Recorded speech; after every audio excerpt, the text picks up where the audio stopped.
Morning everyone, my name's Laura Fife and I do these little workshops each morning to help people across the world with writer's block and procrastination. It's just to help us keep our creativity ticking over during this, at the moment during the pandemic crisis, but also just generally in the future. These videos are here for you to use at any point to help you with your writing or just general creativity.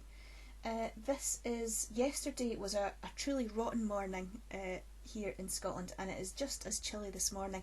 This is me back in my cosy jumper, and I've even got my cosy socks on. So one of the loveliest things I think we can do on a day like this is a lovely phrase in Scotland is coorie in, to cuddle up with your loved ones, whether they are human or whether they are furry, or in the case of my husband, who is both human and furry, I get a lovely cuddle. So yes, today I thought we would look at the idea of our beloved animals. We can get a lot of solace, we can seek a lot of solace in the love that we have for nature. I looked at nature earlier on this week, but in this case particularly, not so much flora, but particularly fauna. Now, that could be your pets. I don't often give direction, but I thought I'd chat about it a little bit today.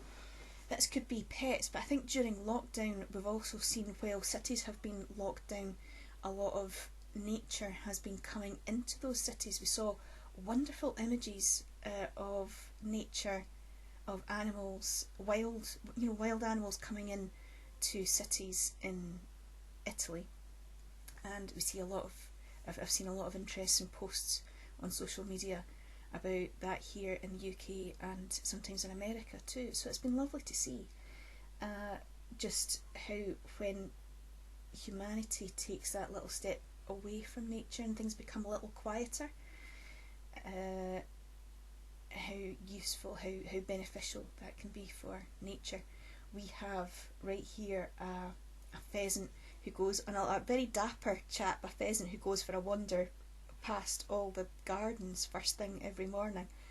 So I enjoy seeing him and hearing him in the morning, his dulcet tones. And also I was thinking about this idea of, or it might be a case of maybe you've box setted some nature programmes on television as well. Well, you've not been able to go out and explore the world physically. Maybe you've watched nature programmes and watched animals elsewhere in the world. A woman I used to work with said, I don't see the point of watching nature programmes, I would rather experience nature in person. And I thought, well, that's fair enough, and it's important to go out and walk in nature in real life, but I can't tell you the last time that I saw a lion, a tiger or a bear walk past my garden. And I didn't have the dulcet tones, the wonderful voice of David Attenborough educating me about them at the same time. So yeah, that's just a few thoughts about animals.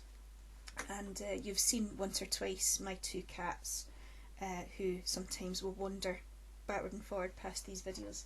So there's a lot there you could possibly think about, and that is my tip for today. Is sometimes it's good to, before you begin the 6-minute writing, the Wellspring writing, sometimes it can be good to explore your ideas in that way, have a little brainstorm, which is effectively what I've done in a kind of verbal taunt and sort of verbal diarrhea, and just gone bleh at you about animals for a few minutes.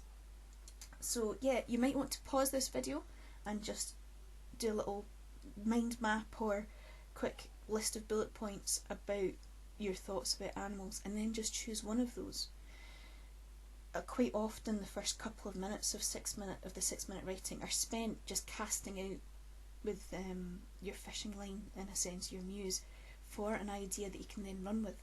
Well, by doing a little mind map or bullet point list first, that means you can get straight into just what you want to flow on.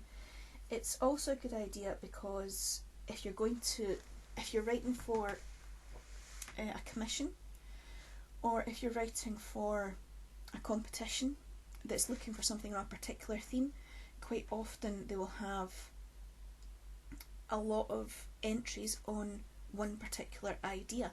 And again, coming back to animals, there was one competition I looked at the winners, and the commentary on the competition was about animals, and they had so many entries about cats.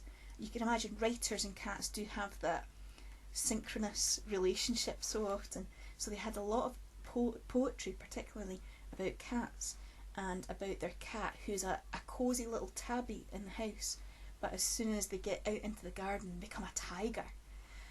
So they had quite a lot of entries along that theme. So it's important to come at a prompt from different angles and to try and look at it. Go with wherever it takes you, of course, but then also come, if you can, come at it from different angles. So come and revisit it if you like, but also try and look at it in an original way. You don't have much choice no matter you have to follow where your muse will take you, but then if it's not as original as you would like it to be, or you would like to have another go at it, come and look at it again in the future. I hope that makes sense. I'm drivelling on a little bit this morning, my apologies. Okay, I will stop talking. It's time to start writing. Let's see, you're at 6-minute writing. Remember, just keep it going, keep it flowing, keep writing. Don't worry about editing, just write on the idea of animals. 6 minutes begins now.